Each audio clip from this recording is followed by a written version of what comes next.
Une tentative de meurtre sur un policier. Une fusillade reliée à la vente de drogue.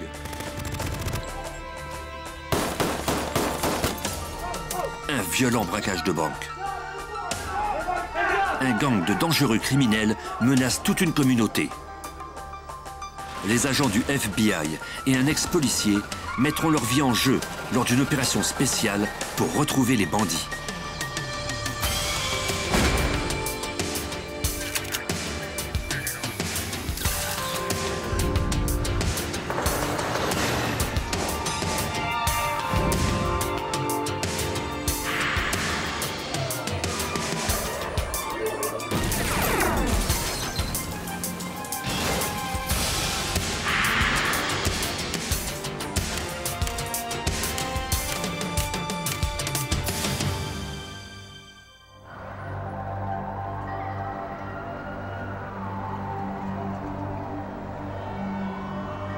La ville de Camden, au New Jersey, est située juste en face de Philadelphie, de l'autre côté du fleuve Delaware.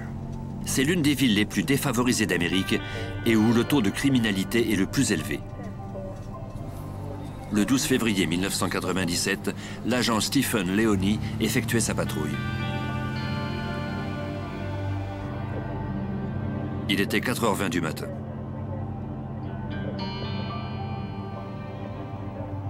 L'agent s'arrêta pendant un moment pour s'occuper de quelques tâches administratives.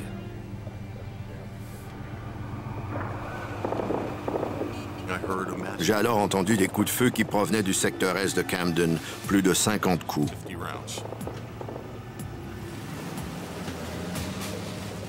Ce n'est pas inhabituel d'entendre des coups de feu à Camden. J'essayais de déterminer dans quel coin c'était arrivé avant de transmettre la nouvelle aux autres unités de patrouille pour éviter que les policiers parcourent la ville en tous sens. L'agent Leoni se dirigea vers l'endroit d'où provenaient les coups de feu. Les rues étaient désertes.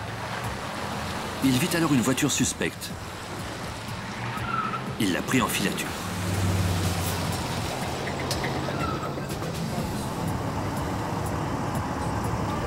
Le conducteur a semblé s'apercevoir qu'une voiture de patrouille le suivait et il a viré à gauche.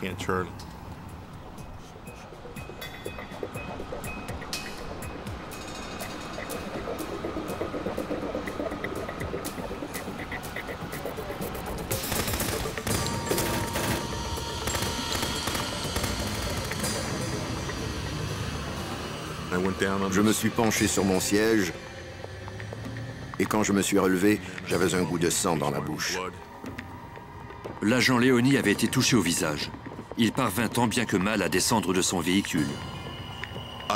Je suis descendu de la voiture pour me cacher derrière le véhicule au cas où mes assaillants seraient toujours dans le secteur.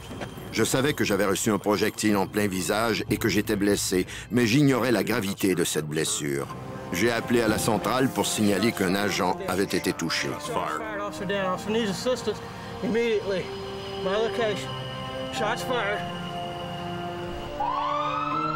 En moins de quelques minutes, des policiers de Camden et des équipes de secours arrivèrent sur la scène du crime. Malgré ses blessures, l'agent Leoni décrivit aux policiers la voiture de l'homme qui avait fait feu sur lui. Les ambulanciers tentèrent ensuite de stabiliser son état avant de le conduire à l'hôpital le plus près. Des fragments de projectiles s'étaient logés dans le visage du policier. J'en avais 3 dans le cuir chevelu, un dans l'orbite gauche et un autre dans l'orbite droite et un petit morceau dans le nez. Je suis chanceux de ne pas avoir perdu la vue. Les ambulanciers conduisirent l'agent Leoni à toute vitesse à l'hôpital. Pendant ce temps, les enquêteurs ratissèrent la scène du crime à la recherche d'indices. Voici Lee Salomon, le procureur de Camden County. Quand un type a le culot de tirer sur un policier, on mobilise toutes nos ressources, et ce, le plus vite possible. Les experts ratissèrent les environs à la recherche de la voiture du tireur. Des policiers furent alors dépêchés à une maison voisine de la scène du crime. Un homme avait entendu des coups de feu plus tôt en soirée. La porte d'entrée était criblée de trous de projectiles. Selon l'homme, quelqu'un avait essayé d'entrer chez lui par effraction plus tôt dans la soirée. L'homme avait saisi son arme à feu. Les intrus l'avaient entendu se déplacer dans la maison et avaient ouvert le feu. L'occupant de la maison avait riposté, forçant ainsi ses assaillants à partir.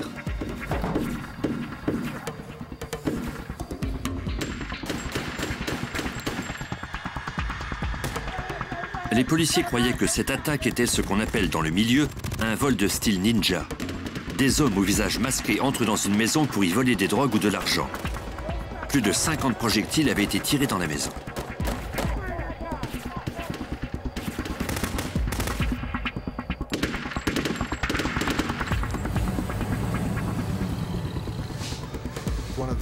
Une des balles avait traversé un mur, un frigo et ensuite le mur arrière de la maison. On ne l'a jamais retrouvée. Une autre avait traversé le plafond, le plancher de l'étage supérieur et le toit. On ne l'a jamais retrouvée non plus. Ces types avaient des armes à feu très puissantes et ça nous inquiétait.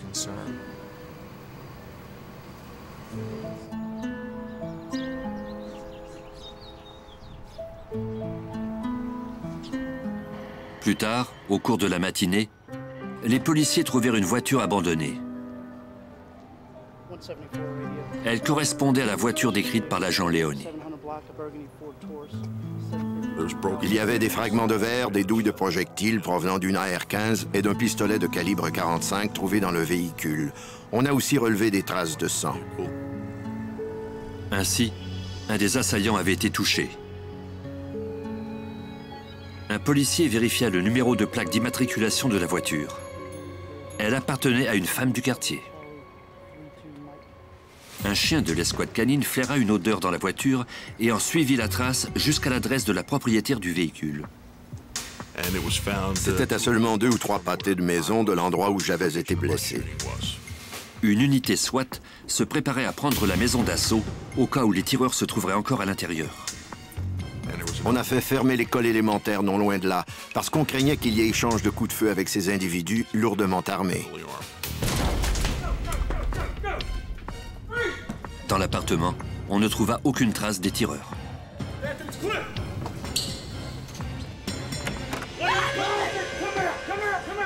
Les membres de l'unité SWAT trouvèrent toutefois la propriétaire du véhicule abandonné.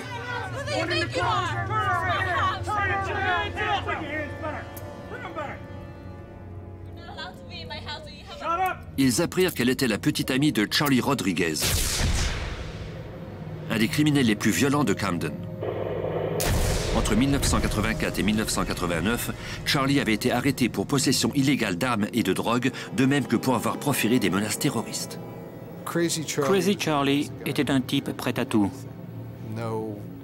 Il n'y avait rien à son épreuve. C'était le genre d'homme qui oserait tirer sur un policier, sur une personne âgée ou sur un enfant sans aucun scrupule. L'unité SWAT ne trouva aucune trace du tireur. Les policiers fouillèrent les lieux et interrogèrent la petite amie du suspect. Celle-ci déclara qu'elle se trouvait à son lieu de travail au moment de la fusillade et qu'elle avait signalé le vol de sa voiture. Les enquêteurs fouillèrent sa maison et relevèrent des traces de sang. Ils firent venir des experts pour qu'ils puissent recueillir des échantillons. Les enquêteurs quadrillèrent le secteur et interrogèrent les voisins de la petite amie du suspect. Ils tombèrent alors sur quelqu'un qui avait aperçu des hommes quitter la maison de la jeune femme très tôt ce matin-là. Après avoir examiné des photos, le témoin identifia l'un de ces hommes, José Baez, en libération conditionnelle, après avoir été incarcéré pour un homicide involontaire coupable et pour avoir eu en sa possession des armes à feu. Les policiers trouvèrent Baez à son appartement de Deptford, au New Jersey. Le suspect fut rapidement mis en détention provisoire. Les enquêteurs remarquèrent une blessure à la main du suspect. Un projectile l'avait atteint et il avait tenté de recoudre la plaie lui-même. Les policiers arrêtèrent Baez pour violation des conditions de sa libération et pour prélever un échantillon de son sang. Au labo, son sang fut comparé à celui qu'on avait recueilli dans l'affaire de la fusillade. Ils ont pu démontrer qu'il était celui qui avait laissé les traces de sang dans la maison et le véhicule.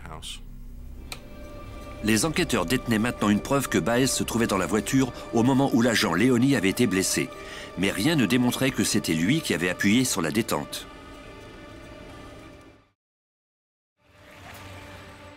Au début, Baez refusa de parler aux autorités. Mais après 2 semaines de détention, il accepta finalement de rencontrer les enquêteurs.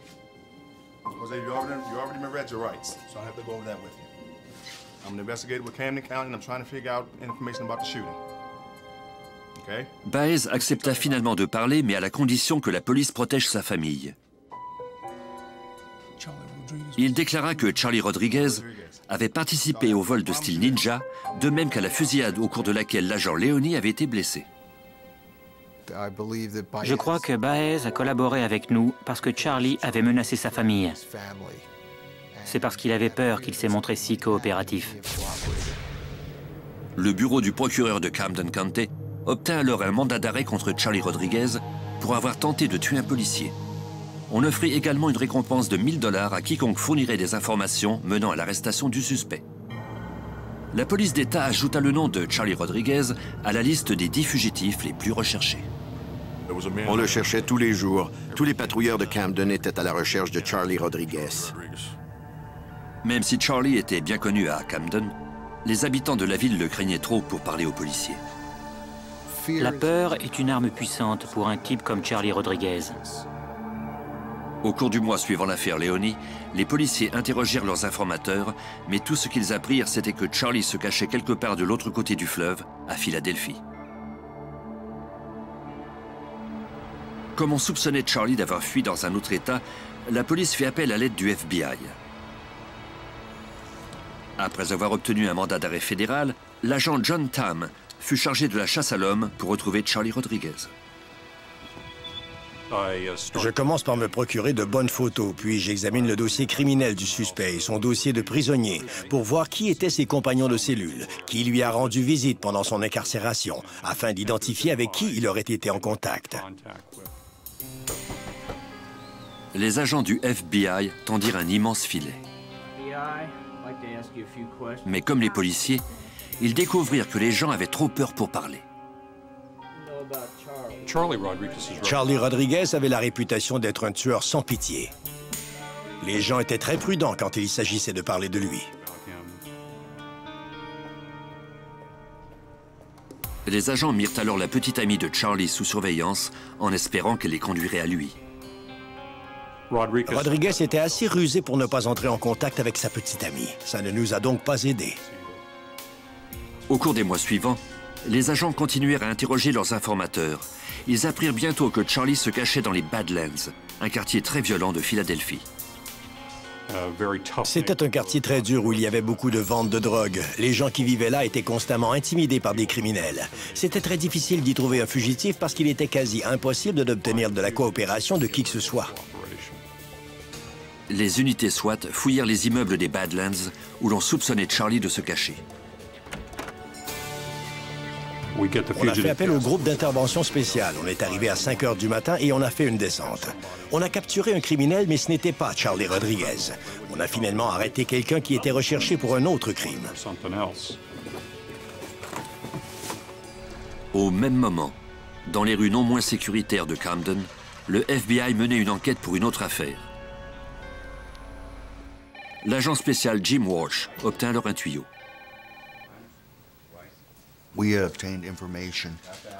On a alors appris que Charlie Rodriguez, son frère Joseph et d'autres types projetaient de commettre un vol de banque ou de s'attaquer à un fourgon blindé sous peu.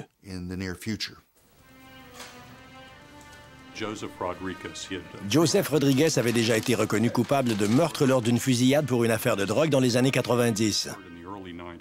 2 adolescents avaient alors été abattus sur un coin de rue à Camden Sud. Selon un informateur, Charlie et Joseph Rodriguez ciblaient une banque en particulier dans la ville voisine de Woodlawn, au New Jersey. Les agents constituèrent des équipes de surveillance. Si les frères Rodriguez s'attaquaient à cette banque, la police serait prête à les arrêter. Malheureusement, les semaines passèrent sans aucun signe des voleurs. On n'a pas pu maintenir la surveillance plus longtemps car on manquait de personnel. Environ 1 mois et demi plus tard, on a cessé la surveillance. Le 19 juillet 1997, quelques semaines après la fin de l'opération de surveillance, plusieurs hommes lourdement armés s'attaquèrent à la banque de Woodland.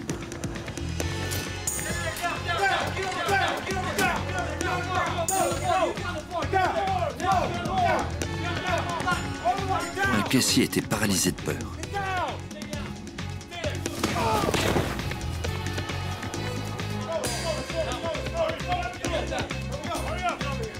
Deux des voleurs forcèrent une caissière à vider les tiroirs caisses.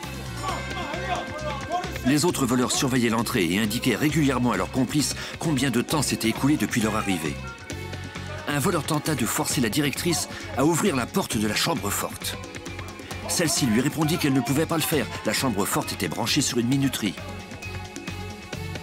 Il lui dit alors qu'elle devait ouvrir la chambre forte, sans quoi il la tuerait.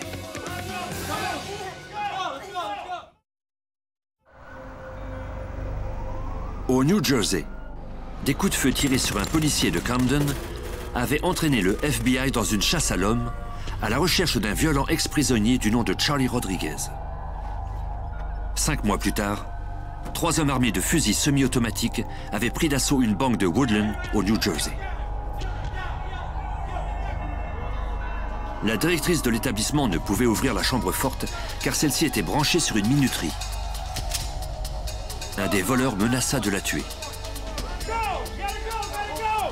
Les voleurs n'avaient plus assez de temps. Ils devaient s'enfuir avant l'arrivée des policiers.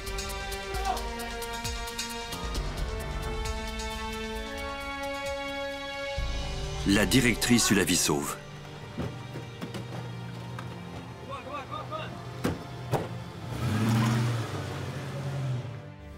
Les agents John Tam et Jim Walsh du FBI firent enquête. Les clients et les employés de la banque étaient terrifiés. L'agent spécial Jim Walsh. Ces gens étaient en état de choc. Une femme a dû être transportée à l'hôpital.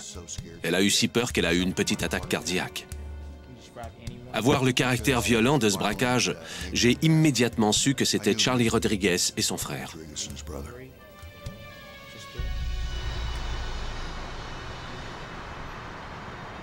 Les agents et les policiers mirent les ponts de Philadelphie et l'autoroute du New Jersey sous surveillance, mais on ne trouva aucune trace des frères Rodriguez.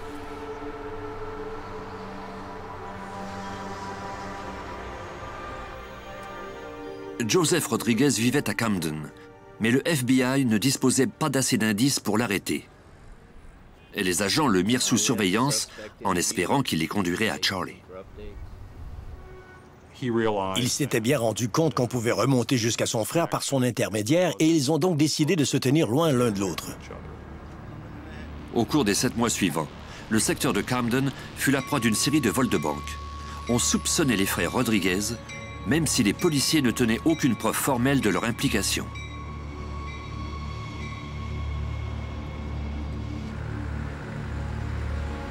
Morristown, au New Jersey. Une ville dortoir, au nord de Camden.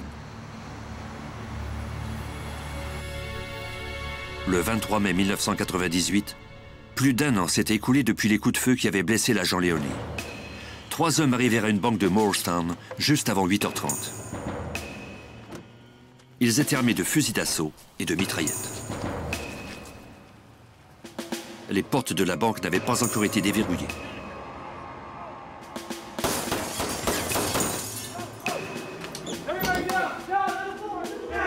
Les voleurs avaient perdu un temps précieux. Ils se rendirent compte qu'un employé de la banque avait sans doute déclenché l'alarme silencieuse. 2 des voleurs forcèrent les caissières à vider leur tiroir caisse.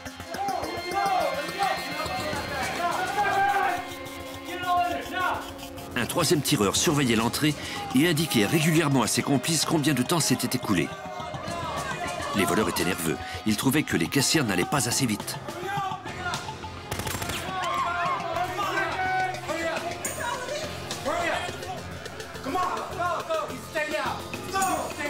Les voleurs effrayèrent une caissière qui arrivait en retard.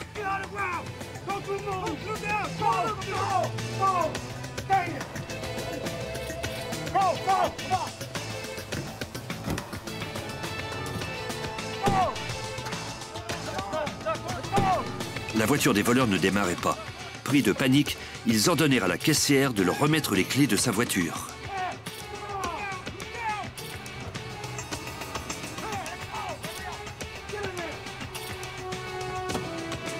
Ils prirent la fuite dans la voiture de la caissière.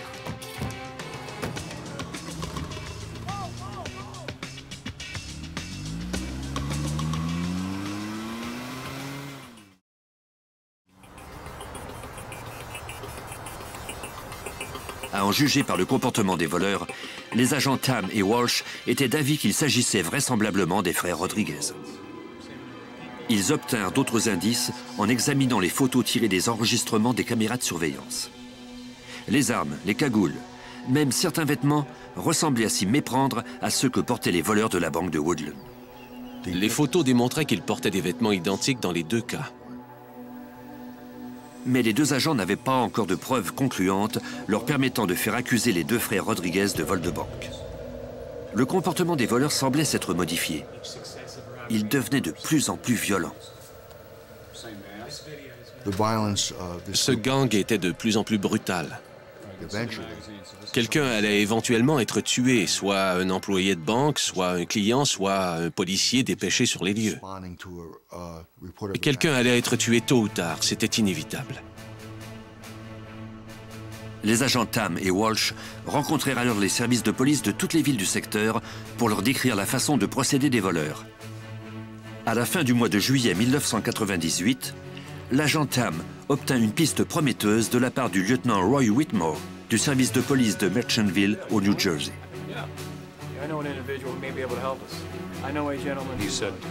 Il a dit « Un de mes contacts est un ami d'enfance de Rodriguez et il connaît très bien son frère aussi.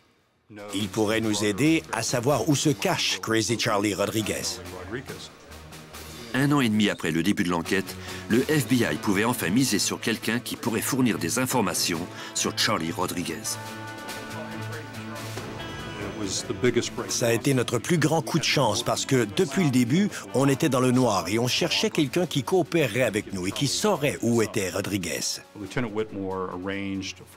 Le lieutenant Whitmore a organisé une rencontre avec ce type afin qu'on mette au point un plan pour faire sortir Charlie Rodriguez de sa tanière à Philadelphie. L'informateur était un ex-policier qui avait dû démissionner à cause de délits mineurs relatifs à la possession d'armes à feu. Je l'ai trouvé intelligent, très articulé, si l'on tenait compte du fait qu'il avait grandi dans un environnement urbain très dur. Il m'a semblé honnête et fiable. L'informateur déclara qu'il voulait arrêter Charlie avant qu'il tire sur quelqu'un, et plus particulièrement sur un policier, et qu'il le tue. On a parlé de sa relation avec Joseph Rodriguez. Les agents croyaient que Joseph devait forcément être en contact avec son frère pour planifier leur vol. Je lui ai suggéré de demander à Joseph s'il avait eu des nouvelles de son frère, s'il était en contact avec lui, et si oui, à quelle fréquence ils se parlaient. On espérait que ces informations nous aideraient à retracer Charlie Rodriguez.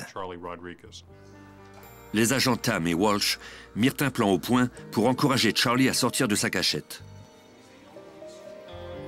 Ils savaient que l'ex-policier avait déjà vendu des armes. Il avait travaillé pour un armurier et c'était un fait connu dans le milieu, à Camden Sud. L'ex-policier avait toutefois perdu le droit de posséder ou de vendre des armes à feu. Les agents décidèrent de se servir du passé de leur informateur pour lui donner une couverture. Il irait rencontrer Joseph Rodriguez et lui demanderait s'il ne serait pas intéressé à acheter un pistolet. On pensait que ce serait un bon prétexte. Il ferait croire à Rodriguez qu'il avait décidé de faire son entrée dans le monde criminel. Je savais que ça intéresserait Charlie Rodriguez. Les criminels cherchent toujours à se procurer de nouvelles armes. Ils peuvent ainsi se départir de celles qu'ils ont utilisées et se servir de nouvelles armes que l'on ne pourra pas relier à leurs crimes antérieurs. L'ex-policier accepta de parler à Joseph lors d'une réunion de famille prévue quelques jours plus tard. Au début, Joseph sembla méfiant. Joseph savait qu'il avait été agent de police et qu'il avait dû démissionner. L'ex-policier s'est servi de ça pour l'aborder. Il a dit « J'ai été renvoyé pour les mauvaises raisons, ils m'ont fait la vie dure. Au diable des forces de l'ordre. »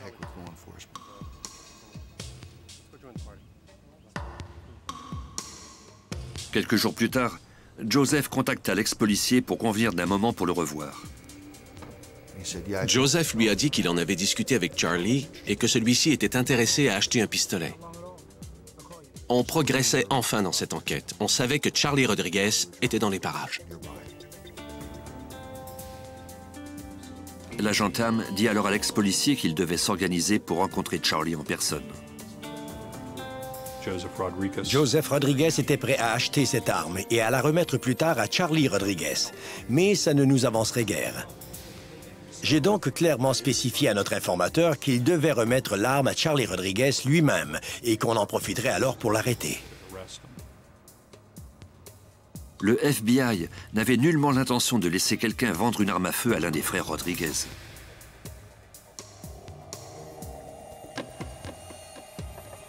L'ex-policier se rendit à l'appartement de Joseph pour mettre au point la transaction. Notre informateur prenait de gros risques. Il aurait été tué immédiatement, à mon avis, si Charlie ou Joseph Rodriguez avaient découvert qu'il collaborait avec nous.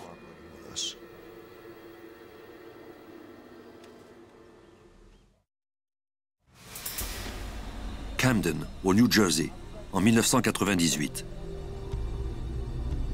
Un ex-policier participait à une dangereuse opération secrète organisée par le FBI. Charlie Rodriguez, aussi connu sous le nom de Crazy Charlie, était soupçonné d'avoir fait feu sur un policier et d'avoir commis plusieurs vols de banque. L'ex-policier tentait de s'infiltrer dans la bande de Charlie en proposant de lui vendre des armes à feu. L'informateur rencontra le frère de Charlie.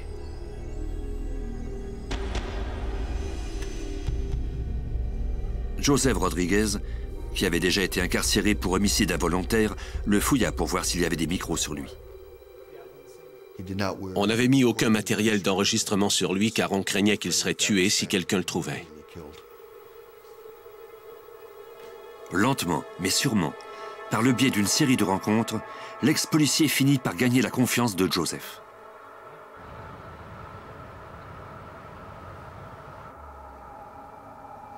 L'informateur révéla aux agents du FBI John Tam et Jim Walsh que Joseph lui avait même demandé conseil sur la meilleure façon de s'y prendre lors d'un prochain vol. Je lui ai dit, c'est une excellente idée. Tu pourrais même lui dire que tu es intéressé à y participer. Je pensais que ça nous permettrait de savoir où ils se rencontraient et qu'on pourrait ainsi intervenir avant qu'ils ne passent à l'acte. L'ex-policier ajouta que Charlie Rodriguez était en train d'organiser son plus gros coup jusque-là et qu'il espérait mettre la main sur un butin d'au moins 100 000 $. J'ai dit, eh bien, on va leur faire une suggestion. S'ils veulent voler quelqu'un, on va leur fournir la cible. Les agents Walsh et Tam planifièrent une arnaque pour attirer Charlie Rodriguez sans mettre quiconque en danger. La clé dans cette affaire, c'était d'avoir de la crédibilité. Le criminel doit croire au scénario qu'on lui présente. Il y aurait de l'argent dans ce scénario. Il y aurait une belle occasion. Il fallait que tout cela soit plausible pour qu'il décide d'aller de l'avant avec ce plan. J'ai proposé qu'on les amène à voler le fourgon blindé qui alimentait un guichet automatique près du New Jersey Turnpike. Ainsi, on serait dans un environnement sécuritaire parce qu'on pourrait isoler la halte routière où se trouvait le guichet automatique, ce qui nous permettrait de les capturer. Les agents Tam et Walsh choisirent l'endroit qui leur convenait le mieux. On a choisi l'aire de repos près de Cherry Hill. Cette aire était située en contrebas des habitations tout autour. Ainsi, s'il y avait des coups de feu, les projectiles seraient bloqués par les parois rocheuses et ne s'éparpilleraient pas partout. Le plus important pour nous, c'était qu'à cet endroit, on aurait moins de mal à contrôler la situation. L'informateur fit sa proposition à Joseph. Celui-ci évalua soigneusement le plan. Il a rencontré Joseph Rodriguez et il lui a dit qu'un conducteur de fourgon blindé qu'il connaissait accepterait de les aider, car il était criblé de dettes de paris sportifs et de jeux d'argent. Il le ferait à condition de toucher sa part du butin. L'ex-policier ajouta que le chauffeur du fourgon serait leur complice et que le fourgon blindé contiendrait plus de 200 000 $.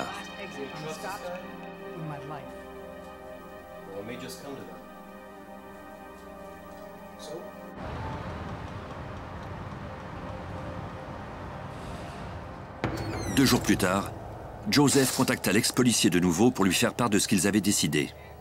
Joseph Rodriguez a dit « Charlie croit que c'est une excellente idée. On peut commencer à planifier ce coup. » Joseph dit qu'il voulait aller examiner l'aire de repos avec un 3e complice. Ce changement de plan inquiéta l'ex-policier. Joseph a dit « Ne t'en fais pas. Tu peux lui faire confiance. » Le 3e complice s'appelait José Soto. Soto avait un lourd casier judiciaire. Il avait été reconnu coupable d'homicide au 2e degré et il était en libération conditionnelle. Ils se sont rendus à l'aire de repos pour voir s'ils pourraient facilement voler le fourgon à cet endroit. Il y avait une voie de service à l'arrière de l'aire de repos. Ça leur permettrait d'arriver et de repartir sans jamais avoir à aller sur l'autoroute. Ils savaient qu'ils pourraient facilement s'enfuir sans être vus par qui que ce soit. Les voleurs aimaient tout de cet endroit. Et au FBI, on l'aimait tout autant parce que ça nous permettrait de les isoler sans qu'ils puissent s'enfuir. Ainsi, la population ne courrait aucun danger s'il devait y avoir des coups de feu ou quoi que ce soit d'autre.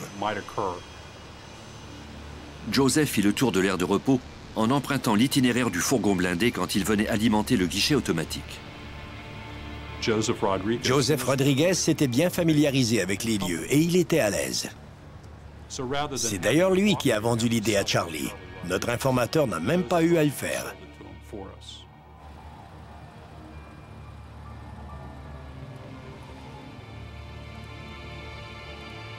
L'informateur avisa le FBI que Charlie Rodriguez, la cible de l'arnaque organisée par les agents, avait approuvé le coup. Le vol était prévu pour le 27 août.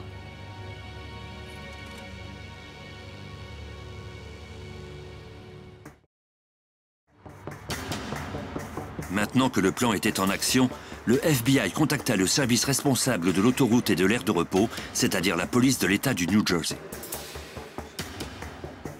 L'agent Tam mit le lieutenant-colonel Robert Dunlop au fait de la situation.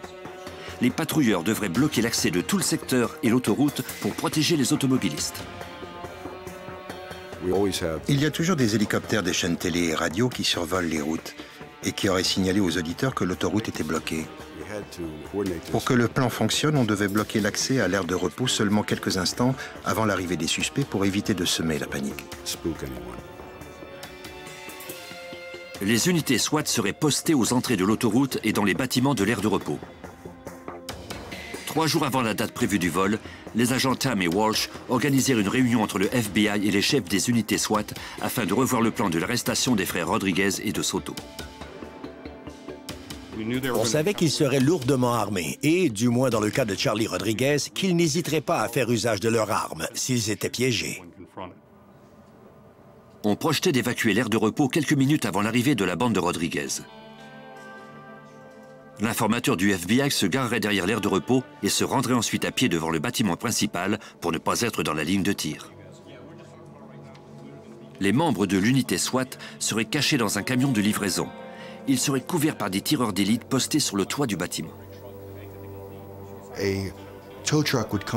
Une remorqueuse conduite par un agent du FBI devait emprunter la voie d'accès. L'agent devait emboutir la voiture des Rodriguez à cet endroit précis afin de les empêcher de s'enfuir. Une fois les voleurs pris au piège, l'unité SWAT pourrait procéder à leur arrestation. Le plan était solide, dans le sens que si ces types avaient le moindre bon sens, ils se rendraient. Le 27 août 1998, les agents et les policiers se réunirent à l'aire de repos. Le piège était en place. Crazy Charlie était considéré comme un criminel très dangereux et imprévisible. Je crois que tous ceux qui participaient à cette opération savaient bien qu'il ne se laisserait pas capturer facilement. Et même si on planifie tout minutieusement, une fusillade est toujours possible.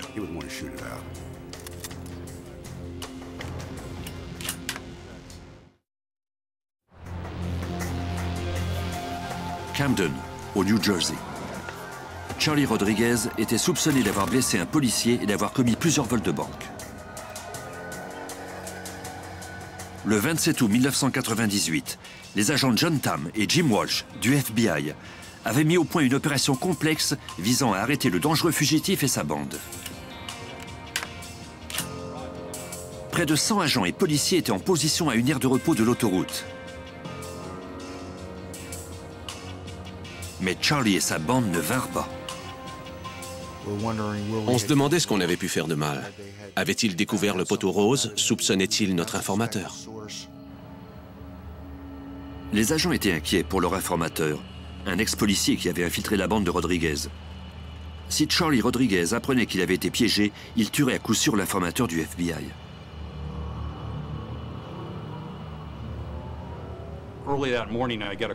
Tôt ce matin-là, l'informateur m'a appelé pour m'annoncer que les frères Rodriguez, qui devaient le rencontrer à son appartement de Merchantville, n'étaient pas encore arrivés. On lui a alors dit d'essayer de contacter Joseph afin de savoir pourquoi il n'était pas venu comme prévu. Malgré les risques qu'il courait, l'informateur accepta de parler à Joseph.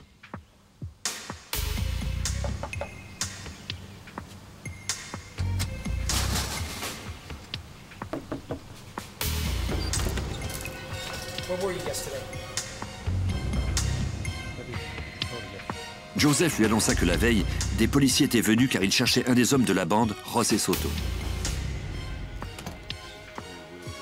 L'informateur appela les agents du FBI pour leur annoncer la nouvelle. Le bureau du shérif avait un mandat contre José Soto pour défaut de paiement de la pension alimentaire de son enfant. Ça avait fait peur aux voleurs et ils avaient décidé de ne pas aller de l'avant avec leur plan. L'agent Walsh demanda aux policiers de dire à Soto qu'il ne voulait qu'une seule chose de lui, la promesse qu'il paierait la pension alimentaire comme prévu. Les frères Rodriguez et Soto furent soulagés. Le lendemain, Joseph rencontra l'ex-policier près du pont Benjamin Franklin pour lui annoncer que Charlie avait choisi une nouvelle date pour le vol, le 1er septembre. L'opération lancée par le FBI allait suivre son cours comme prévu.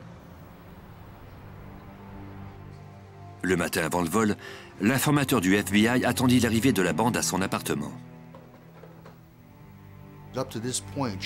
Jusque-là, notre informateur n'avait pas revu Charlie Rodriguez depuis le début de toute cette affaire. Il rencontra finalement Charlie en personne.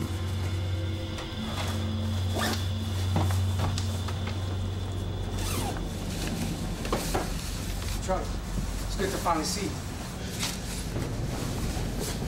Can I get something to eat? What do you want? Donuts. Notre informateur a alors eu l'occasion de sortir et d'aller chercher du jus d'orange et des beignets pour les hommes. Il en profita pour appeler l'agent Tam. Le vol serait commis comme prévu. Yeah, they're in the apartment. It's definitely a go.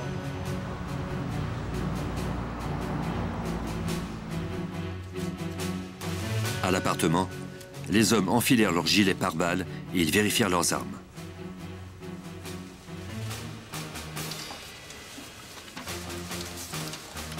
L'informateur du FBI mit une casquette facilement identifiable.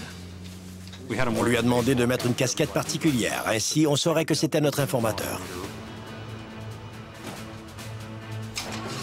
Les voleurs partirent alors vers l'aire de repos à bord de 2 voitures.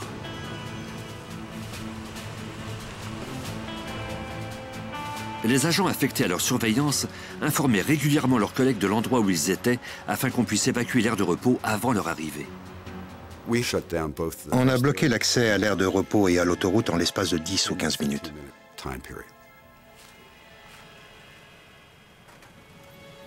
L'informateur gara l'une des voitures volées dans un quartier voisin.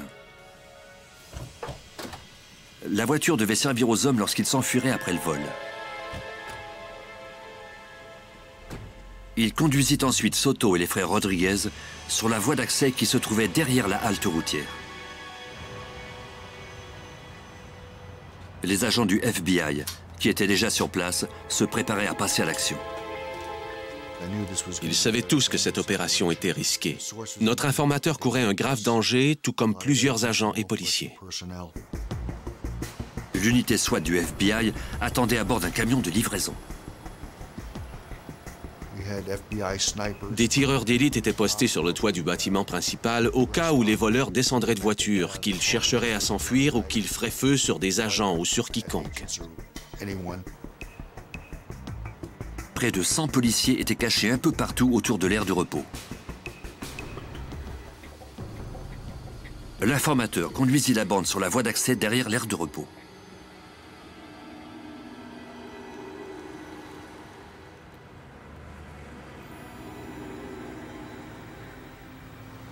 Notre homme s'est garé exactement là où on le lui avait indiqué.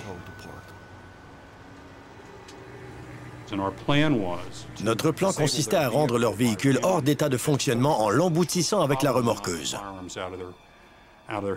Ainsi, les armes leur tomberaient des mains et l'unité SWAT prendrait alors le relais. L'agent qui conduisait la remorqueuse attendait le signal. Il passerait à l'action dès que l'informateur descendrait de la voiture. Notre principale préoccupation était de mettre notre informateur en sécurité. Une fois qu'il serait descendu de voiture, je me disais que tout irait bien. Mais avant que l'informateur n'ait eu le temps de s'éloigner de la voiture, Charlie eut l'intuition que quelque chose ne tournait pas rond. Il l'obligea à remonter à bord, empêchant ainsi à l'unité SWAT d'entrer en action. L'agent Tam avait une décision difficile à prendre.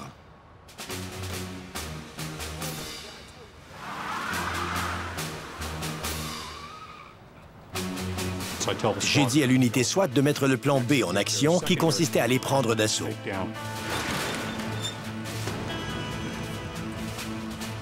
Ici aussi, la remorqueuse devait emboutir la voiture. Le conducteur de la remorqueuse s'apprêtait à foncer sur la voiture des voleurs.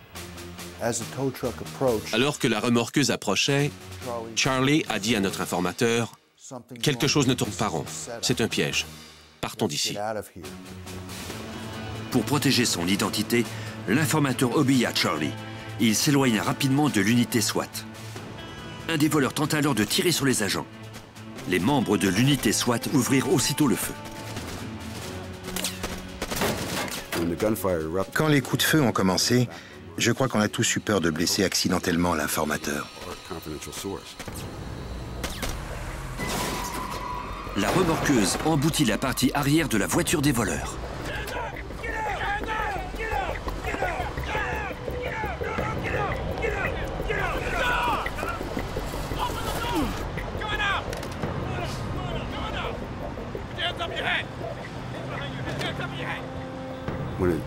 Quand tout ça a été fini et qu'on détenait enfin ces types, on a tous ressenti un immense soulagement et une grande satisfaction que tout se soit si bien déroulé. Par miracle, l'informateur n'avait subi aucune blessure.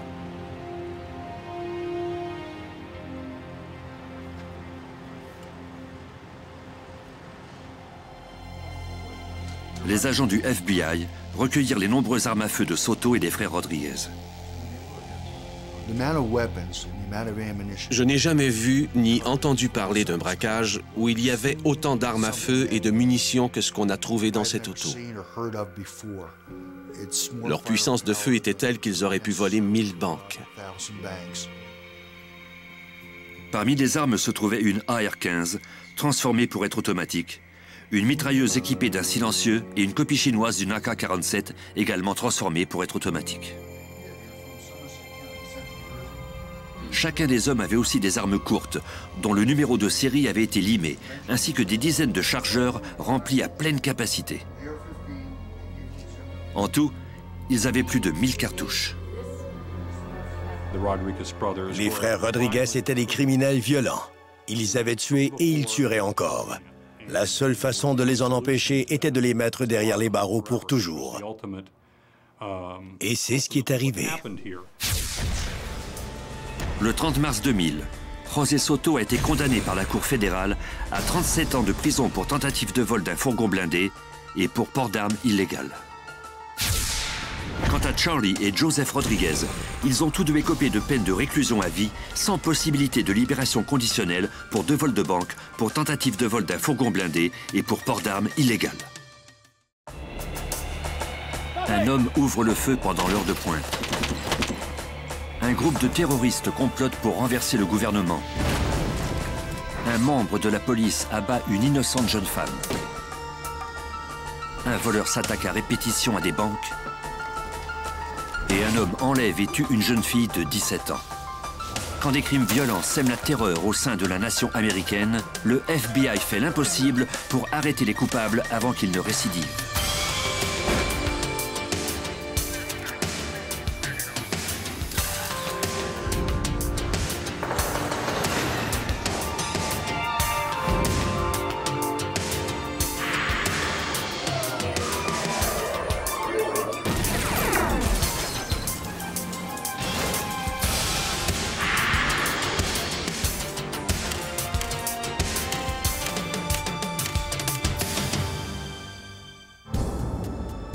Voici Robert S. Mueller, le directeur du FBI.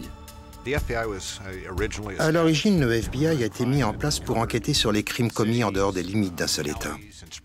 Le pays devait disposer d'une force policière fédérale pour mener ces enquêtes. Avec les années, la population s'accroît sans cesse. Et pourtant, notre planète semble devenir de plus en plus petite. La mission du FBI s'est peu à peu modifiée pour nous permettre de faire face à toutes sortes de menaces. En octobre 1995, la famille Shaw se retrouva au cœur d'un cauchemar. 3 hommes cagoulés avaient fait irruption dans leur maison en Caroline du Sud. 2 d'entre eux séquestrèrent les membres de cette famille pendant que leur chef forçait Amy Shaw à lui ouvrir la chambre forte de la banque où elle était caissière. Il s'enfuit avec un butin de 80 000 $ tout en laissant Amy indemne. Mais avant de partir, il appela ses complices pour leur dire que le boulot était terminé et qu'ils pouvaient s'enfuir. Une fois les ravisseurs partis, les Shaw appelèrent la police. Lors de leur patrouille, des policiers trouvèrent 2 hommes qu'ils mirent en détention. Comme les tireurs étaient cagoulés lors du crime et qu'ils n'avaient laissé aucune empreinte digitale derrière eux, les policiers étaient incapables de prouver leur culpabilité. Au poste de police, les 2 jeunes hommes firent leur déposition. Ils niaient catégoriquement avoir participé au crime. Mais les autorités avaient des doutes sur eux. Les agents du FBI savaient qu'ils devraient obtenir des aveux de leur part et prévoyaient recourir à des techniques d'interrogation particulières. Voici Grant Ashley, le directeur adjoint des services chargés de l'application de la loi. Quand on obtient son diplôme de l'école de formation, on en sait déjà beaucoup. Mais la vraie formation commence à la sortie de l'école, lorsqu'on travaille sur des enquêtes. C'est là qu'on apprend à connaître la nature humaine. On apprend à poser les questions d'une certaine façon, que les réponses soient crédibles ou non. L'agent spécial Jerry Jones commença l'interrogatoire de l'un des suspects. Comme la plupart des agents, il commença par poser des questions n'ayant aucun lien avec l'affaire. Ça lui donnait le temps de choisir la stratégie appropriée. Ça devient comme une seconde nature. En parlant à ces types, on en vient à savoir quelles sont leurs plus grandes peurs, leurs faiblesses, en ce qui a trait à leur passé, à leur famille, ou à quoi que ce soit d'autre. Dans ce cas-ci, le suspect craignait la peine de mort plus que tout. Comme le suspect ignorait qu'Amy Shaw, la jeune caissière, était saine et sauve, l'agent Jones décida d'exploiter cette situation. Je lui ai dit que ce qui m'inquiétait le plus, c'était la sécurité de la caissière.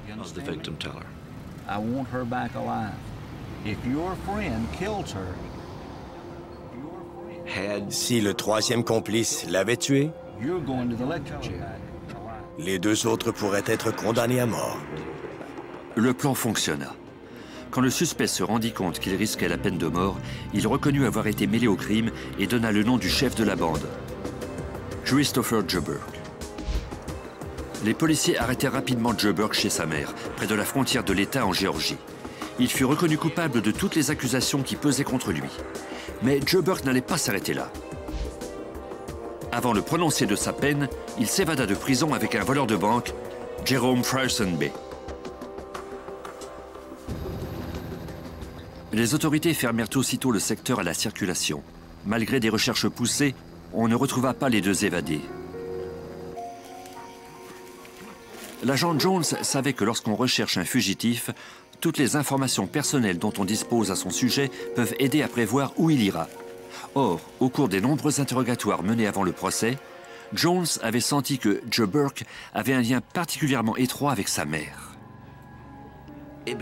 Il est devenu évident que la personne la plus importante pour lui était sa mère. J'étais convaincu que tôt ou tard, il chercherait à la voir. Les agents suivirent, presque à la trace, les deux fugitifs par le biais des nombreux vols de banque qu'ils commirent le long de la côte Est. Au New Jersey, les autorités localisèrent finalement Frierson Bay et il fut arrêté. Les agents furent déçus quand ils constatèrent que Joe Burke n'était plus avec lui. Mais l'agent Jones eut alors une intuition. J'ai toujours pensé qu'il rentrerait chez lui. On retraça finalement le fugitif à Atlanta, où il vivait sous un pseudonyme. Joe Burke n'opposa aucune résistance lors de son arrestation. Il fut remis derrière les barreaux et condamné à l'incarcération à vie. Avec le temps, on développe une certaine expertise qui nous permet de comprendre quelqu'un, de sentir quel lien il a avec sa famille, par exemple. L'instinct et l'expérience de l'agent Jones ont joué un rôle primordial dans la résolution de cette affaire. Parfois, ce sont les efforts conjugués des agents de toute une équipe qui permettent d'amener un criminel en justice. Seattle, 1992. Un homme armé commit une série d'audacieux vols de banque, menaçant de tuer quiconque se mettrait en travers de sa route. Les agents le surnommèrent Hollywood, car il portait des costumes et des masques lors de ses braquages.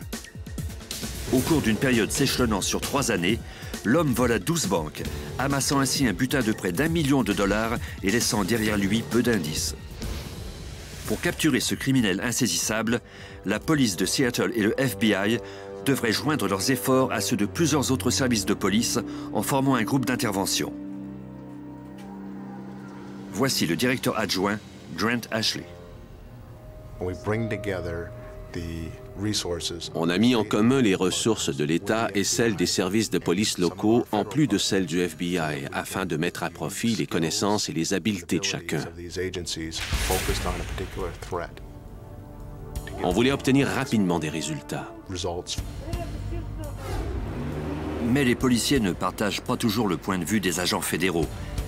Les dirigeants du FBI confièrent la supervision du groupe d'intervention de Puget Sound à l'agent spécial Ellen Glasser. Il devait y avoir une douzaine de services de police. Chacun d'entre eux avait une mission et une intention différentes. C'était intéressant de voir les façons de faire de chacun et les différentes lignes de conduite. Travailler ensemble dans un même but a donc posé tout un défi. L'enquêteur Mike Megan de la police de Seattle faisait partie du groupe d'intervention. Je me percevais un peu comme un invité au sein du FBI. Vous savez, on respecte beaucoup les agents du FBI, mais il y a beaucoup d'obstacles à surmonter, de préjugés, comme si on jugeait de la valeur d'un livre à partir de sa couverture. On devait mettre son ego de côté et ne pas s'offusquer du fait que la direction des opérations ait été confiée à une personne du FBI et que les policiers n'étaient que des subalternes. On est finalement parvenu à s'entendre. Le groupe ne pourrait remplir sa mission que si toutes les personnes réunies pouvaient travailler en équipe. On devait s'assurer quotidiennement que les informations étaient relayées à tous. Moi, je crois que si l'on se concentre prioritairement sur les relations entre les individus et qu'on fait tout pour travailler ensemble, la mission progressera d'elle-même. La ligne de conduite adoptée par Glasser permit de donner une certaine cohésion à l'escouade. Le groupe d'intervention finit par travailler comme une seule unité. On releva les constantes dans les crimes d'Hollywood et on étudia leur fréquence pour réagir le plus vite possible quand ils frapperaient de nouveau. Les efforts des agents et des policiers portèrent fruit. Le 27 novembre 1996, on fit de Hollywood le suspect numéro 1 après un vol de banque à main armée. Grâce au travail du groupe d'intervention, la police put localiser et piéger le voleur qui se cachait dans une caravane.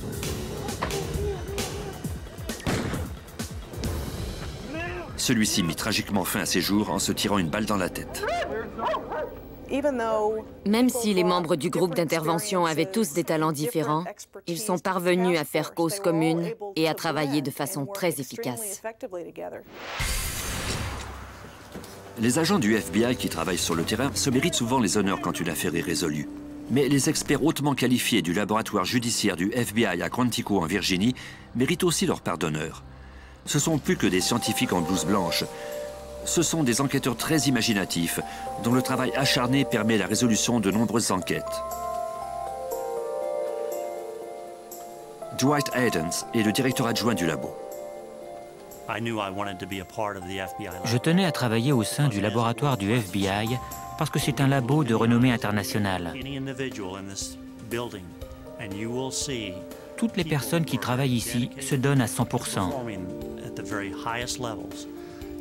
Notre but unique, c'est de découvrir la vérité et de fournir les résultats les plus précis et les plus fiables possibles.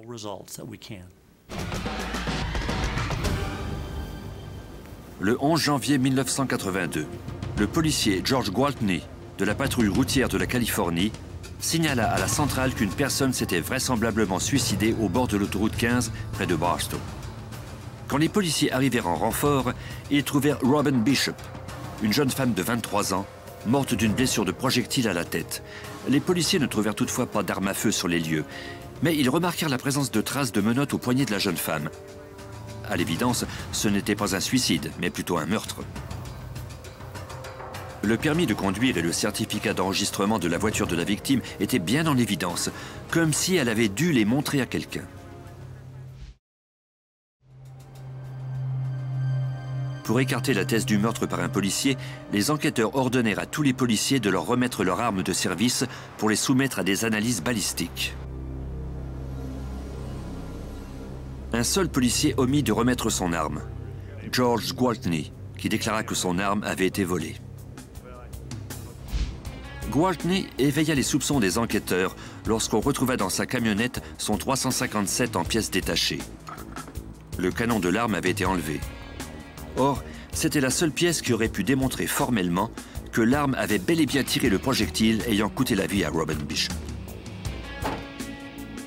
On trouva également une boîte de munitions dans le placard de la chambre de Gwaltney. Ces munitions étaient de la même marque que le projectile qui avait tué la jeune femme.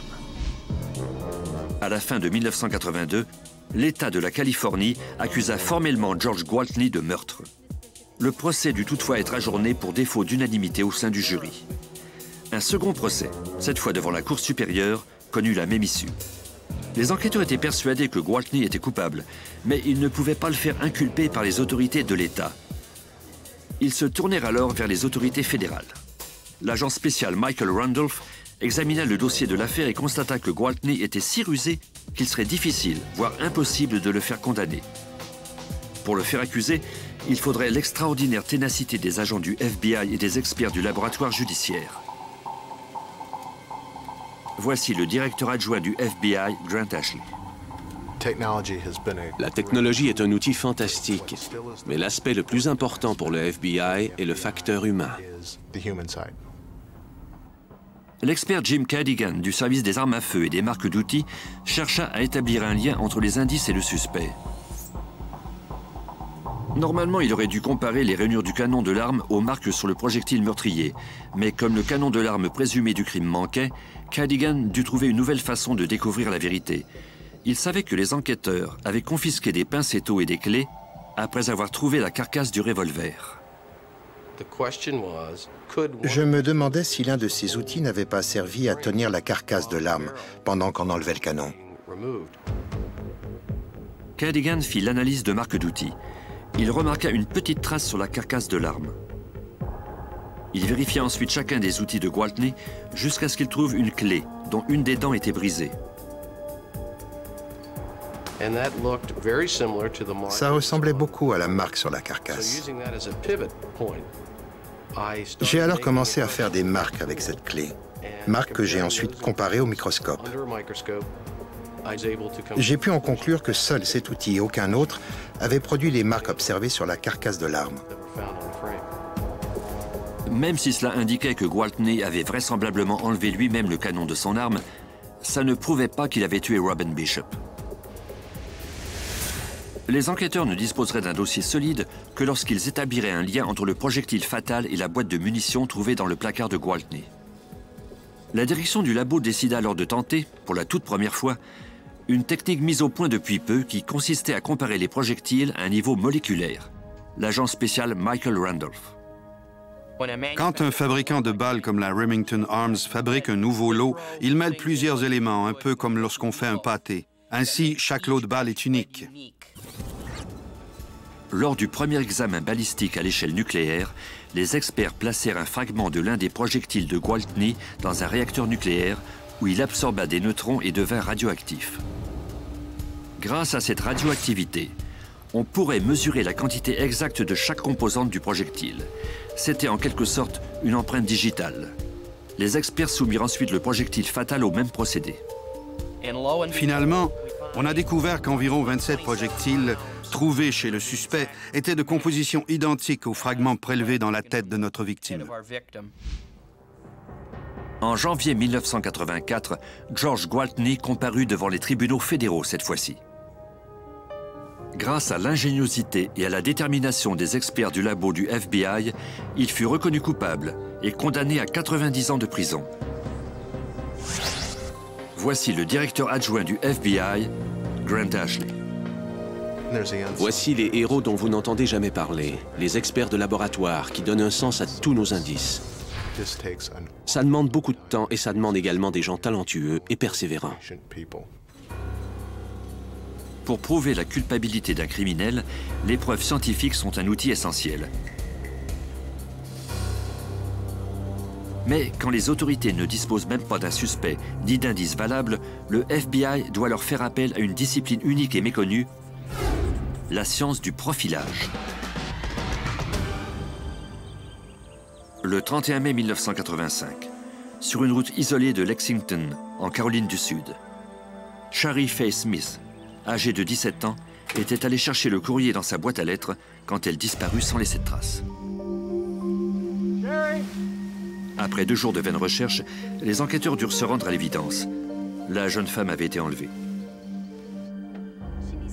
Tôt le lendemain matin, leurs pires craintes s'avérèrent quand le ravisseur appela la famille de la jeune femme. Celui-ci leur dit qu'ils allaient éventuellement revoir leur fille et qu'ils recevraient une lettre de lui plus tard dans la journée. Quand la lettre arriva, la famille de la jeune femme fut horrifiée. Le document écrit de la main de Shari avait pour titre « Mon testament ».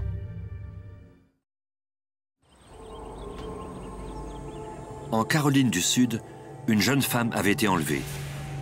Sa vie était en danger et les enquêteurs ignoraient tout de l'identité du suspect. Dans l'espoir de découvrir quel genre d'individu pouvait avoir enlevé Shari Faye Smith, ils firent appel aux experts en profilage du service des sciences comportementales du FBI à Quantico, en Virginie. Les experts sont des enquêteurs d'expérience qui ont reçu une formation spécialisée en criminologie et en psychologie appliquée.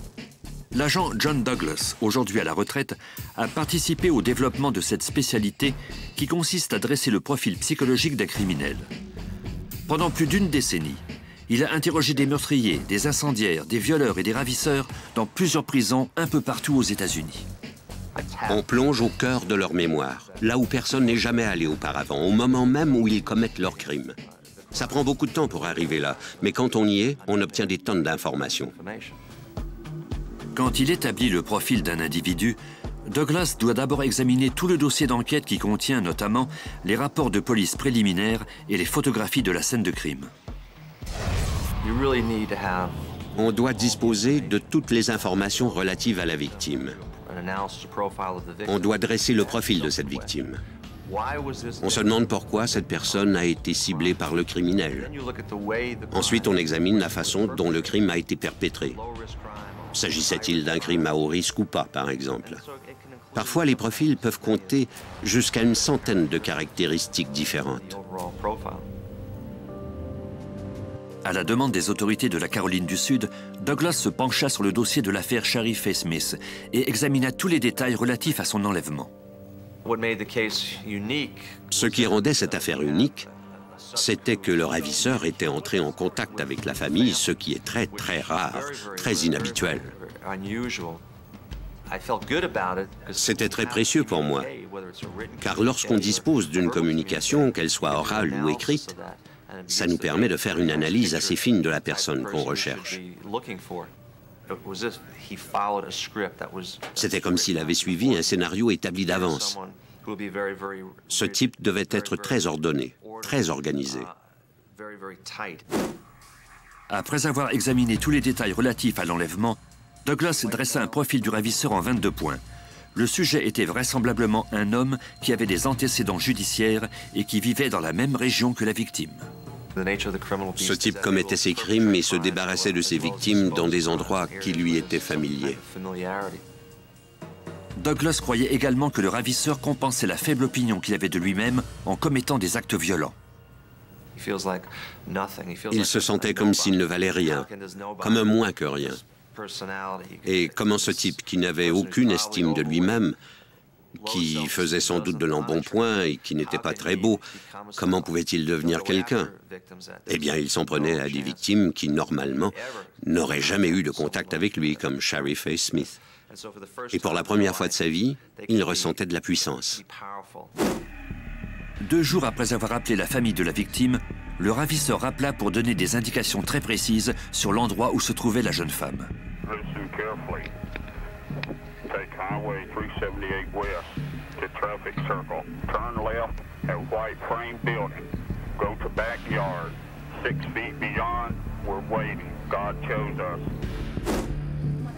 Les enquêteurs se ruèrent sur les lieux, en espérant trouver la jeune femme encore en vie. Mais à leur arrivée, leurs pires craintes furent confirmées. Shari Faye Smith était morte. Son corps, exposé à la chaleur intense et aux intempéries pendant plusieurs jours, était dans un état de décomposition si avancé qu'il fut impossible de déterminer la cause précise du décès et le moment où il était survenu. Pour l'expert en profilage, les indications précises sur l'endroit où se trouvait le corps de Shari et l'état de cette scène de crime en disaient long sur le meurtrier. Ça indiquait qu'il était venu sur place à plusieurs reprises parce qu'il avait été très précis sur la distance à parcourir. Il avait même indiqué le nombre de mètres à faire pour la trouver. Ça m'indiquait aussi que ce criminel avait une certaine expérience, car il avait attendu que le corps soit dans un état de décomposition trop avancé pour que les autorités puissent l'identifier facilement. Dans la soirée qui suivit les funérailles de Shari, le meurtrier appela à plusieurs reprises pour parler à la sœur de la victime, Dawn. Hello?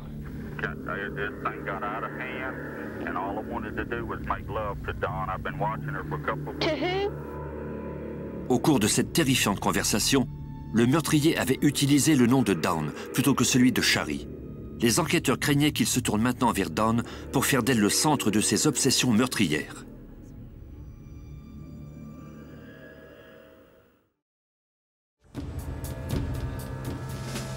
Après 2 semaines de silence, le meurtrier refit surface. Il eut l'audace d'enlever Deborah May, âgée de 9 ans, en plein jour, alors qu'elle jouait devant sa maison. Après avoir enlevé Shari Faye Smith, le meurtrier avait appelé sa famille à maintes reprises. Mais depuis quelque temps, il gardait le silence. Douglas devrait mettre un plan au point pour le faire sortir de sa tanière.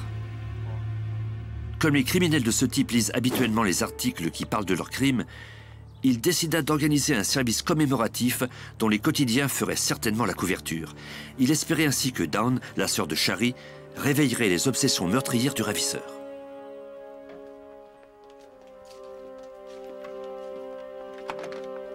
Celui-ci mordit à l'hameçon et il appela Dawn.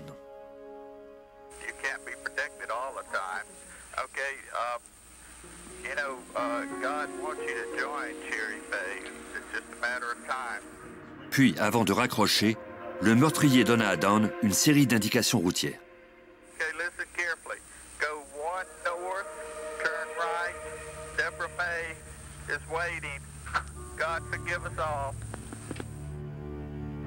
Les enquêteurs suivirent les indications du ravisseur et trouvèrent le corps de la petite Deborah May Elmick. Douglas croyait que le tueur chercherait bientôt à enlever Dawn. Entre-temps, les experts judiciaires utilisèrent une technique de détection électrostatique leur permettant de discerner les reliefs de l'écriture du testament de Shari Faye à l'endroit du papier sur lequel il était écrit. Les informations obtenues leur permirent de trouver le nom d'un suspect. Il s'agissait de Larry Gene Bell, un col bleu qui travaillait dans le secteur. En interrogeant des gens qui le connaissaient, les policiers constatèrent qu'il correspondait en tout point au profil dressé par Douglas. Les autorités arrêtèrent Bell. Grâce aux analyses judiciaires et à l'expertise de Douglas, on a pu faire reconnaître Bell coupable de 2 meurtres. Il a été exécuté le 4 octobre 1996. Dans cette affaire, Douglas a joué un rôle crucial dans l'identification d'un meurtrier dont on ne savait rien. Les experts en profilage peuvent également étayer les soupçons des enquêteurs à propos d'un suspect. En 1983, des patrouilleurs de la police de l'Alaska enquêtaient sur le premier cas de meurtre en série. Des dizaines de femmes, la plupart d'entre elles étant des danseuses érotiques et des prostituées, avaient disparu. On avait retrouvé le corps de quelques-unes d'entre elles dans des tombes peu profondes, près desquelles on avait recueilli des douilles de projectiles 223. Les policiers avaient un suspect en tête, un homme de la région, Robert Hansen. Un an plus tôt, une prostituée avait déclaré aux policiers d'Anchorage qu'elle avait été enlevée et torturée par Hansen avant de lui échapper. Les policiers d'Anchorage interrogèrent les amis d'Hansen qui corroborèrent l'alibi du suspect. Ils fouillèrent ensuite sa maison et sa voiture, mais ne trouvèrent aucun indice valable. Ils abandonnèrent l'enquête. Les enquêteurs croyaient qu'Hansen, qui gérait sa propre boulangerie, n'avait rien d'un tueur. Mais après avoir pris connaissance des déclarations de la prostituée, les enquêteurs de l'État en vinrent à se demander s'il n'était pas le tueur en série qu'ils recherchaient. Ils contactèrent alors l'agent spécial John Douglas du FBI pour lui demander de l'aide. Il ne voulait pas que j'établisse un profil. Il disposait d'un suspect et voulait que je leur dise, après avoir examiné les caractéristiques de cet individu, si, oui ou non, c'était un homme capable de poser des gestes aussi violents. Le fait que le meurtrier ait tué autant de personnes à l'insu de tous indiquait à Douglas qu'il était peut-être son propre patron. Comme les corps avaient été retrouvés dans des secteurs isolés, le tueur était vraisemblablement un amateur de plein air. Or, Hansen correspondait bien à ce profil. Il dirigeait sa propre entreprise et il chassait dans ses loisirs. Mais pour démontrer qu'il était coupable, les enquêteurs devaient trouver des preuves. Et pour obtenir un mandat de perquisition de sa maison, ils devaient convaincre un juge du bien fondé de leurs soupçons en lui indiquant ce qu'ils espéraient y trouver. L'expert en profilage apporta de nouveau sa contribution à l'enquête. Après avoir confirmé les soupçons des policiers, il les aida à rédiger un mandat de perquisition. On devait se mettre à la recherche de l'arme qui avait laissé les douilles de projectiles 223 retrouvées près des corps. Les enquêteurs demandèrent à Douglas s'il voulait ajouter quoi que ce soit d'autre au projet de mandat. On était aux prises avec un tueur en série. Ces types vivent ces expériences comme des fantasmes. Et une des choses qui alimente ces fantasmes après le crime, c'est un souvenir ou un trophée, quelque chose qui appartenait à la victime. Ce n'est pas nécessairement un objet de valeur. Ça peut être une montre bon marché ou des bijoux de fantaisie. Les tueurs conservent ces objets. Ils les gardent dans des endroits secrets, comme dans le vide sanitaire de leur maison ou le grenier, sous la couche d'isolant. Douglas aida les procureurs à rédiger le document qui comptait 48 pages. Un juge approuva le mandat de perquisition. Au cours des recherches dans la maison d'Hansen, les experts trouvèrent les trophées dont avait parlé Douglas, notamment les cartes de visite de quelques-unes de ses victimes. Ils trouvèrent également plusieurs armes, notamment une carabine de marque Ruger de calibre 223. Les analyses balistiques démontrèrent que c'était bien l'arme qui avait tiré les douilles trouvées sur plusieurs scènes de crime. Mis devant les faits, Hansen finit par passer aux aveux. Il déclara avoir tué 4 femmes et fut condamné à une peine d'emprisonnement de 461 ans sans possibilité de libération conditionnelle. Alors que les experts en profilage dressent le profil psychologique de certains criminels, les agents sur le terrain, eux, se servent de leur instinct, de leur expérience et de leur logique pour entrer dans l'esprit du criminel et découvrir ce qui l'a poussé à commettre ces crimes. Le matin du 25 janvier 1993, un tireur fou ouvrit le feu devant le quartier général de la CIA à Langley, en Virginie. Il tua 2 employés de la CIA et en blessa plusieurs autres. En 1993, un tireur, armé d'une AK-47, donna libre cours à sa fureur devant le quartier général de la CIA, faisant 2 victimes et blessant 2 autres personnes sous une pluie de projectiles. L'agent spécial Brad Garrett arriva sur les lieux et tenta d'établir le mobile de cette attaque. La première chose à faire quand on arrive, c'est d'examiner ce qui semble évident. Dans ce cas-ci, il était clair que la cible de ce type était la CIA. Il pouvait avoir visé les personnes qu'il avait tuées, mais c'était à l'évidence quelqu'un qui avait voulu faire une démonstration publique en commettant ce crime à l'heure de pointe. Ça pouvait nous servir de point de départ. Quand on commence une enquête, on cherche toujours à établir des liens entre la victime et le meurtrier, parce qu'avec un lien, l'enquête sera plus facile à résoudre. Quand il n'y a pas de lien, c'est beaucoup plus compliqué. Mais lors de l'examen du passé des victimes et des circonstances entourant leur décès, on n'a pas pu trouver de lien entre elles et le meurtrier.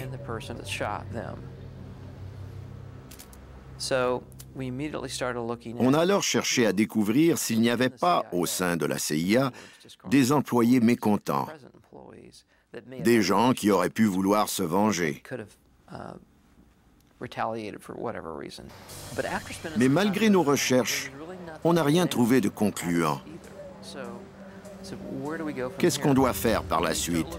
Eh bien, on essaie d'être logique. On avait la description du type qui avait épaulé sa carabine et avait fait feu. C'était, sans contredit, quelqu'un qui détestait la CIA. En examinant à la fois la liste des acheteurs récents d'AK-47 et la description physique du tueur, les enquêteurs identifièrent finalement un suspect, un immigrant pakistanais, Mir Amal Khansi, âgé de 28 ans. Garrett put trouver un mobile au suspect en interrogeant ses amis, notamment son colocataire. Les interrogatoires permirent d'établir que Khansi était de plus en plus mécontent des politiques étrangères du gouvernement américain et qu'il planifiait un gros coup contre la CIA, la Maison-Blanche ou l'ambassade d'Israël. Malheureusement, l'enquêteur découvrit que Khansi était parti au Pakistan ou en Afghanistan. Pour amener le fugitif aux États-Unis et le faire comparaître devant les tribunaux, Garrett devrait prévoir quels obstacles pourraient lui barrer la route et trouver un moyen de les contourner.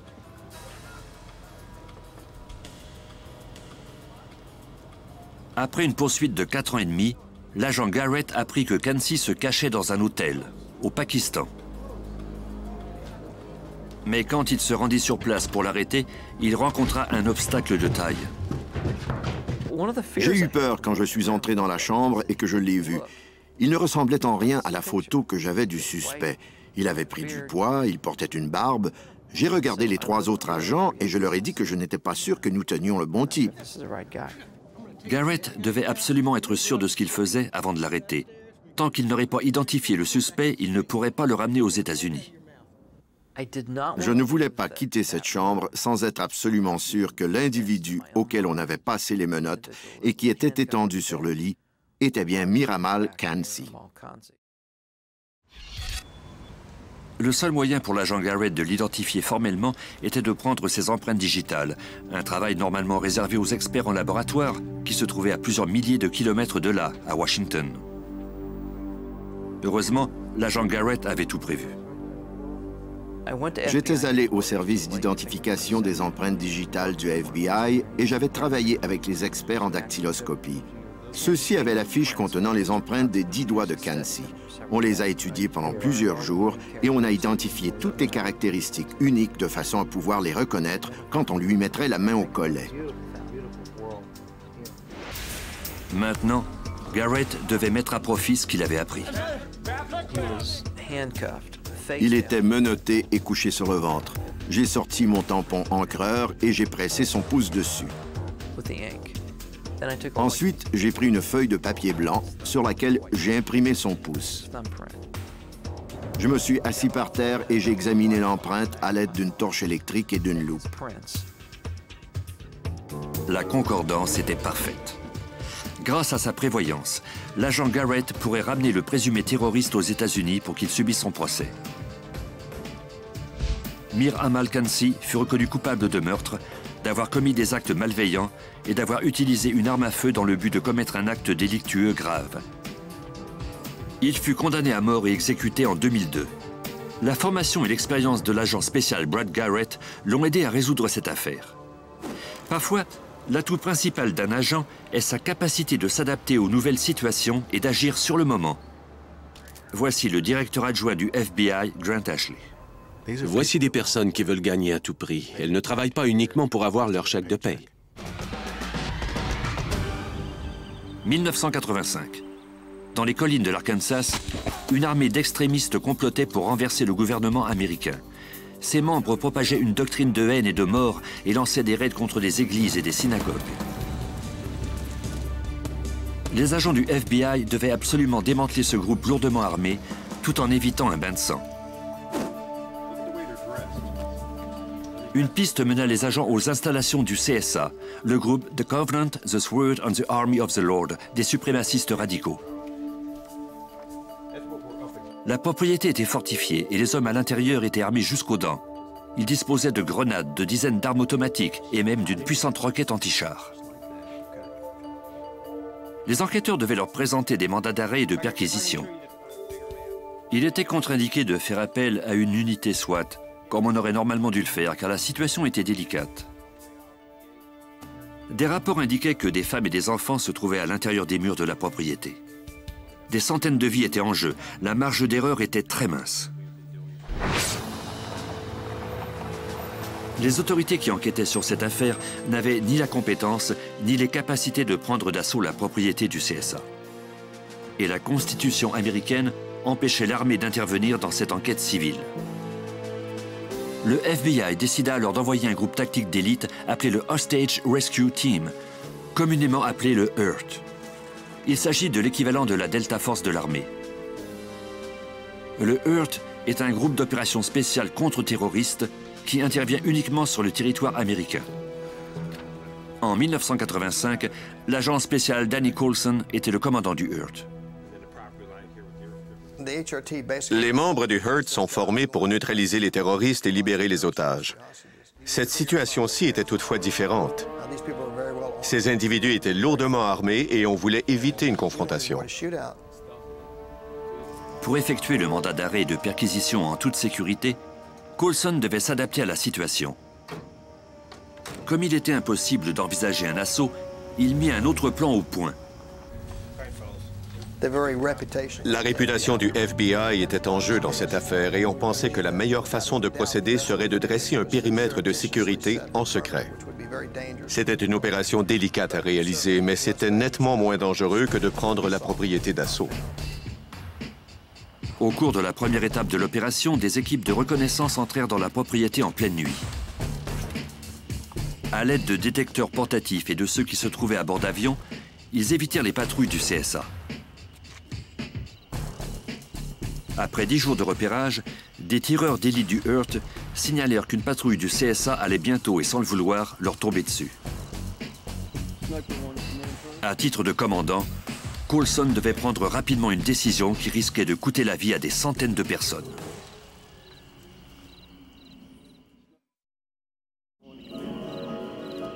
En 1985, le FBI resserrait l'étau autour du CSA, une organisation paramilitaire d'extrême droite dont la base d'opération était située en Arkansas.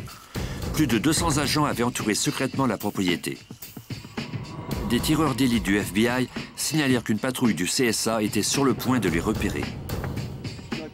Danny Coulson, le commandant du HURT, devait prendre rapidement une décision. S'il faisait le moindre faux pas, il pourrait provoquer un bain de sang. Il prit alors une décision très audacieuse. Je leur ai dit de crier qu'ils étaient des agents du FBI et de leur ordonner de retourner dans le bâtiment.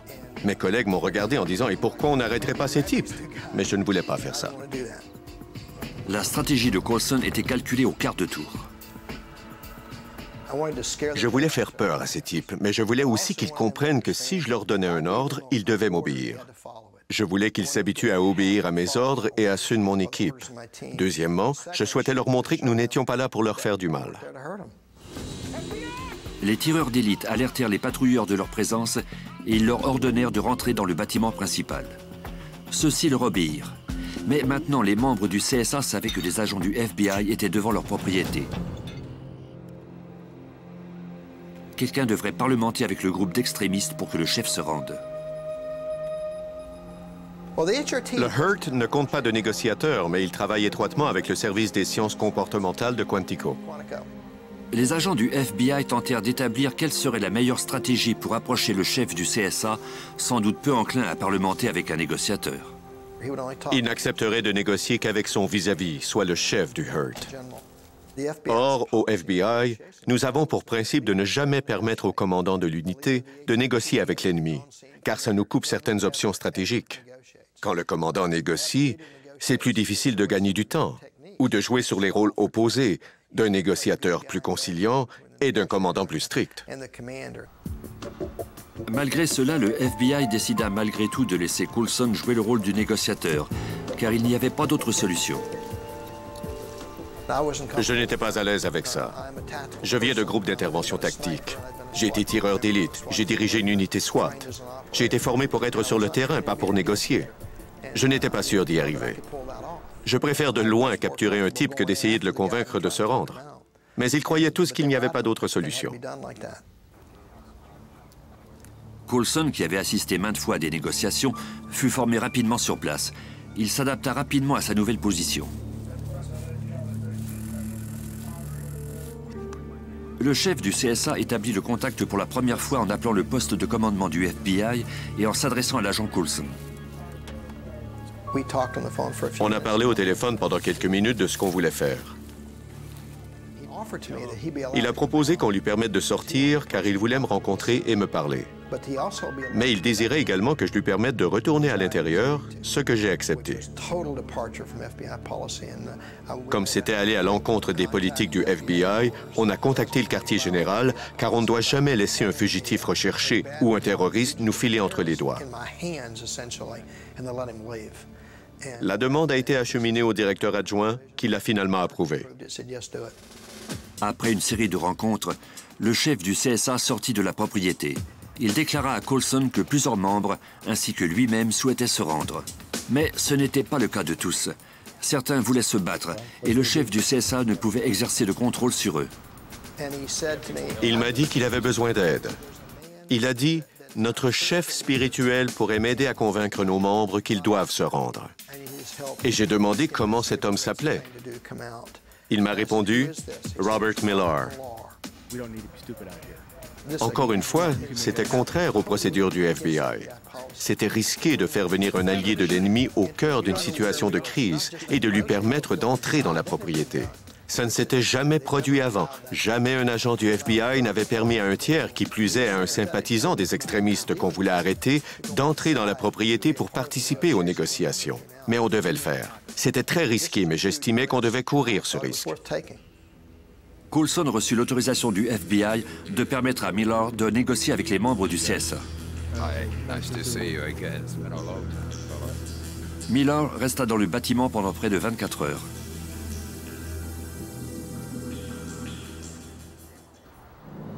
Le lendemain, soit le 4e jour du siège, Millar et le chef du CSA sortirent enfin de la propriété. Ils ont dit « On est parvenu à une entente. Les membres vont sortir et rendre les armes de manière pacifique. » À titre de commandant du HURT, Coulson prit cette nouvelle avec un certain scepticisme. On imagine toujours le pire scénario. Même les bonnes nouvelles doivent être prises avec scepticisme.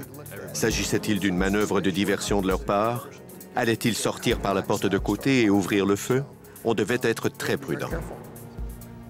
Coulson donna au chef 15 minutes pour réunir ses membres et les faire sortir. Peu de temps après, un tireur d'élite nous a signalé qu'il sortait. Selon le tireur, il portait des vêtements civils, pas des vêtements de camouflage, ni des tenues de combat, et il ne semblait pas être armé. Miraculeusement, cette mission du HURT se conclut sans aucun coup de feu. C'était l'issue qu'on avait tous espérée et on a eu beaucoup de chance que ça se termine ainsi.